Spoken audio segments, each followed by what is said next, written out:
नमस्ते. नातं विश्वासाचं, एक पाऊल आधुनिकतेचं.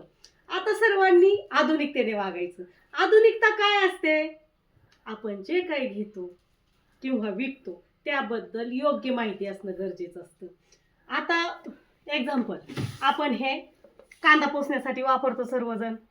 मॅडमने सांगितलंय फुगवतोय कांदा, शेतकरी सांगताय फुगवतोय कांदा. पण हे योग्य आहे अयोग्य आहे हे तुम्हाला कसं कळणार? तुम्ही ह्याच्यावर नाव आहे, आपल्या दुकानाचं नाव आहे करण अर्जुन पॉवर प्लस. हे आहे का चेक करायचं. परत ह्याच्यासाठी काय आहे? स्कॅनर. तो आहे का?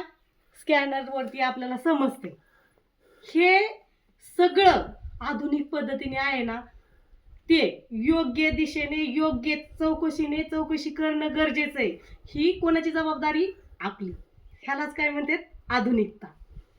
मग वागणार सगळेजण आधुनिकतेने. चेक करणार नाही. ड्रमवर नाव आहे का नाही? कांदा पोसायसाठी पाहिजे, पण नाव आहे का करण अर्जुनचं? मॅडमने प्रचार केलाय, मान्य, पण मॅडमचं इथं दुकानाचं नाव आहे का? चेक करा. Okay, done.